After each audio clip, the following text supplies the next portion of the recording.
नमस्कार साथियों। कई लोग ईश्वर के बारे में चर्चा करते हैं। ईश्वर कौन है, कहाँ रहते हैं। अलग अलग शास्त्रों की हम बात करते हैं, अलग अलग धर्मों में ईश्वर की हम बात करते हैं।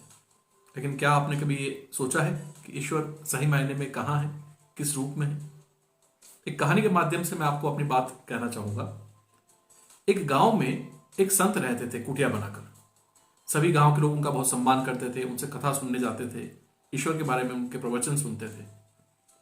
लेकिन उनको ऐसा लगता था कि गांव वाले जो आचरण करते हैं, एक दूसरे के प्रति उनको प्रेम से रहना चाहिए, या जो भी उनके आचरण है उसमें वो बातें नहीं आ रही हैं जो उनको सिखाई जा रही है। तो उन्होंने गांव वालों को एक शिक्षा देने के लिए अभिनय किया। एक दिन वो अपने कुटिया के बाहर आंगन में कुछ तलाश कर रहे थे। तो गांव वाले आए, पूछा कि महाराज आप क्या ढूंढ रहे हैं? तो उन्होंने बताया कि मेरी एक सुई ढूंढ गई, सुई गुम गई है, उसे मैं ढूंढ रहा हूं।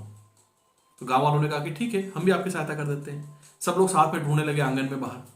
बहुत देर हो गई ढूंढते ढूंढते, सब पसीना पसीना हो गए, परेशान हो गए, सुई नहीं मिली। फिर सबने पूछा कि महाराज वो सुई गिरी कहाँ थी आपकी? तो संत ने कहा कि वो सुई मेरी कुटिया के अंदर गिरी थी। तो गांव वाले अपना धैर्य खोने लगे अचानक से, और थोड़ा सा विचलित होकर कहने लगे कि महाराज सुई आपकी कुटिया के अंदर गिरी है, और आप इतने देर से स्वयं भी बाहर ढूंढ रहे हो और हमें भी परेशान किया बाहर ढूंढने में। आपको इतनी भी बात समझ में नहीं आती कि सुई जहां गिरी होगी उसी के आसपास मिलने की संभावना है, इतना दूर नहीं। तो संत ने उन्हें कहा कि यही बात मैं तुम लोगों को भी समझाना चाहता हूं। ईश्वर को हम मंदिरों में ढूंढते हैं, जंगलों में ढूंढते हैं, गुफाओं में ढूंढते हैं, अलग अलग स्थानों पर ढूंढते हैं, कभी शास्त्रों के हिसाब से ढूंढते हैं। सभी जगह उनका दिया हुआ ज्ञान है, लेकिन ईश्वर का सही स्थान है आपका अपना हृदय।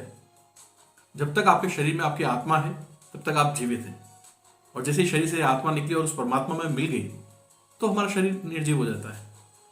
तो यह भाव रखकर आपको न केवल अपना आपका प्रति सम्मान रखना चाहिए, बल्कि जिन भी लोगों के साथ आप व्यवहार करते हैं उनके प्रति भी सम्मान की भावना रखिए, आदर की भावना रखिए, एक दूसरे के लिए सहयोग कीजिए, सेवा का भाव रखिए। तो गांव वालों को उनकी बात एकदम से समझ में आ गई। तो साथियों, बात छोटी है लेकिन बहुत गंभीर है और बहुत ही गूढ़ रहस्य की है कि ईश्वर को बाहर ढूंढा जा रहा है सभी के द्वारा, जो कि सामान्यतः एक स्वाभाविक बात भी है।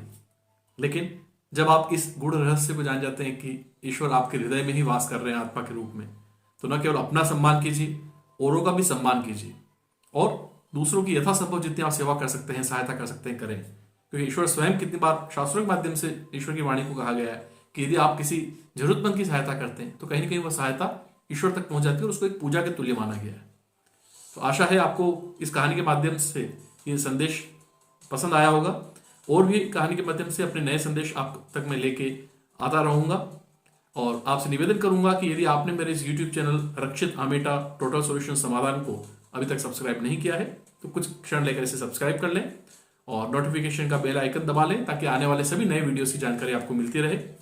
अब भविष्य में आपको मेरे लाइफ कोचिंग से संबंधित बहुत से बढ़िया बढ़िया लेक्चर्स, बहुत अच्छा कंटेंट आपको जानने को मिलेगा, और मुझे भी बहुत खुशी है, उत्साह है कि मैं आप लोगों के साथ उस सबको शेयर करूंगा। तो अपना ध्यान रखिएगा। नमस्कार।